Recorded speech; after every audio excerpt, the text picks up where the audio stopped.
Squid Game, the pop culture phenomenon which has spread its tentacles all around the world and throughout multiple mediums.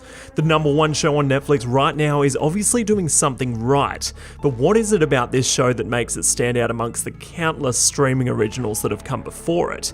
I'm Matt Rogers, and join me today as we take a look at the genius that is Squid Game. But before we get to that, if you want videos on the latest movies and TV shows delivered straight to your subscription feed, be sure to hit that subscribe button and ring that bell to not miss a single thing. Now, it takes a lot for a non-English speaking show or movie to make it big in English speaking countries. Unfortunately, a lot of people just don't like reading subtitles, but thankfully there's been some great examples of Korean entertainment breaking through those barriers. A perfect example would be 2019's Parasite, which did a clean sweep at the Oscars that year. But now we have Korea taking over our small screens also. Now from here there's a massive spoiler warning for the entire first season, so if you haven't yet finished the show, stop this video right now and come back when you have. Now the concept of Squid Game is simple. People have been given an opportunity to compete in childhood games for a chance to win a huge cash prize.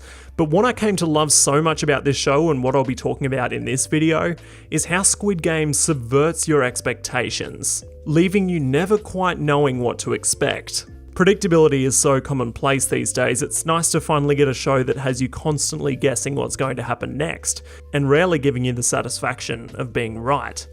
Now, it all starts with the obvious. By contrasting bright, colourful, childlike rooms and games, the giant doll in the first game is a bit of a segue as it looks innocent, but its sheer size and emotionless face lets you know that something's up. But before you get too comfortable, you're hit hard with intense violence and utter disregard for human life, juxtaposition at its finest. There's definitely something unnerving about pools of blood and bodies scattered amongst an otherwise innocent setting. But the concept of expecting the unexpected doesn't stop there. Straight after the first game, the contestants decide to vote whether they want to continue. After everyone casts their vote, you immediately think the final contestant, #1, votes to continue the games, because how else would the show go on? It surely won't end after just one game. But lo and behold, he votes not to continue and the games come to a grinding halt. And now knowing #1's true identity, sending them home was a genius way to give the contestants more motive to continue the games and actually want to play. I think #1 knew from experience that upon returning, the contestants will give it their all for the remaining games, if they were to return by choice, and they do. After the players return and the games resume, the harvesting organs side story appears to hint at the Doctor playing a larger role as the games play out, but before long it culminates in his death just a few episodes in, and does actually play a crucial part in not just the search for the policeman Jun-ho's brother, but also the dynamics of the fourth game, making the number of remaining contestants odd, whilst also expressing the importance of equality amongst the contestants.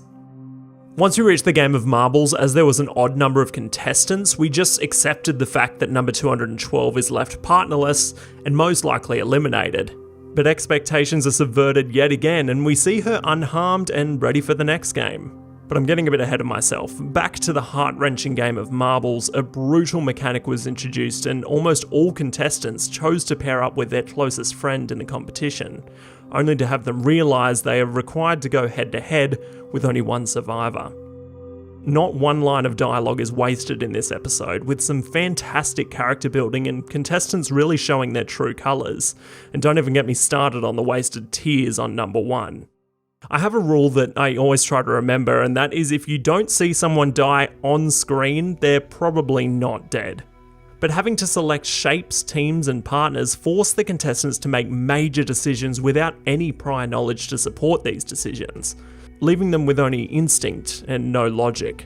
My favourite example and my personal favourite game was the VIP episode with the glass panels. This game was expertly introduced by having the order of play chosen by the players, a dilemma that caused someone trying to prove himself by going first actually having the worst chance once the game began. With that logic, once the game is revealed, last position sounds preferable, but as the game timer dwindles, you soon realise those later in the pack are not in much better of a position. But let's talk about one of the main plot twists, the true identity of #1. This old man has a few tricks of avoiding death. The popular one that people are pointing out right now is he actually doesn't get scanned by the doll in red light, green light, probably why he smiles so hard throughout the game. But upon rewatching, I also noticed that when the riot breaks out overnight, he hides up high and yells out for everyone to stop, and the game organisers interfere almost immediately, because he's obviously at risk and unable to defend himself if it came down to it. Plus, he is presumably missing from the VIP episode, as the frontman asks the VIPs to excuse the host as he is dealing with a personal matter. But now that number 1 is no more, what effect will this have on the games? The season finale allows for the continuation of the series, but there are mixed reports whether we will get a second season. I think Netflix would be making a huge mistake to end the phenomenon here, but I guess it's really up to the creators. But with many potential plots and theories that could be explored in the second season, what do you think could happen? Will number 456 return to expose the whole operation? Maybe we'll be treated to a prequel to see how this all began. I'd love to hear what you think, so let me know. I'll be down there in the comments. But be sure to subscribe for weekly videos covering your favourite movies and TV shows. If you subscribed during this video, then welcome aboard, and if you had a good time hanging out, then spank that like button. This is Matt Rogers, and that is all.